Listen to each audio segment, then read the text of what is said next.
Single পার করে কুইন্টানের দিকে যাচ্ছি। আর মিনিট 15-20-এর মধ্যে আমরা ইস্তামার মধ্যে প্রবেশ করছি। আর কিছুক্ষণের মধ্যে আমরা পৌঁছে যাব। মোটামুটি একটু জামের মধ্যে এসেছি, কিন্তু খুবই ভালো লাগছে ঠান্ডায়। ইনশাআল্লাহ আমরা পৌঁছে যাব এতটাই। এখন 1:50 বাজে। গাইজ একটু পরিবেশটা দেখুন, এপাশের কেমন পরিবেশটা, কেমন হারে গাড়ি ঘোড়া যাচ্ছে, কেমন রাস্তা দিয়ে কুয়াশার যাচ্ছে। মধ্যে কুয়াশার মধ্যে দিয়ে আমরা খুব বিচলিতভাবে আমরা যাচ্ছি। অসংখ্য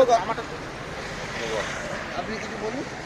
বলুন। এখন বাজে 1:45 আর আমরা ইস্তামার মাঠে যেতে মিনিট 10 কিলোমিটার বাকি আছে। তো আশা করছি আমরা 2:30টার মধ্যে আমাদের ঠিকানায় পৌঁছে যাব। তারপরে হাঁটা পথ ইনশাআল্লাহ আমাদের যে আল্লাহ আমাদের আশা। পাঠিয়েছে, আশা যে করেছে আমাদের পূর্ণ করেছে। আশা পূর্ণ আমরা হবে। তিনজন খুব আনন্দিত একসাথে যাচ্ছি। এই দিনটা কিন্তু আমরা সারা জীবন মনে রাখবো, চিরস্মরণীয় হয়ে থাকবে। চিরস্মরণীয় থাকবে ইনশাআল্লাহ। এইভাবে সবাইকে আসার তৌফিক দান করুন। আল্লাহ সবাইকে সুস্থভাবে আসার তৌফিক দান করুন। এই যে গাড়িটা আমাদের সাথ দিয়েছে, খুব ভালো সার্ভিসও খুব ভালো দিয়েছে। আমরা চির করে চাদন সে পালাম। আল্লাহ সবাইকে এখানে আসার গাড়ি তৌফিক দান অসংখ্য করুন। গাড়ি দেখুন।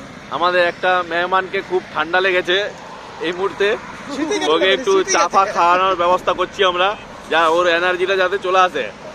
চিন্তার কোনো কারণ নাই ভাই, আমরা হাম হোঙ্গে কামিয়াব। আপনার সঙ্গে আছে, ধন্যবাদ আমার সাথী ভাইয়েরা। সাথী ভাইয়েরা অনেক সাথ দিয়েছে।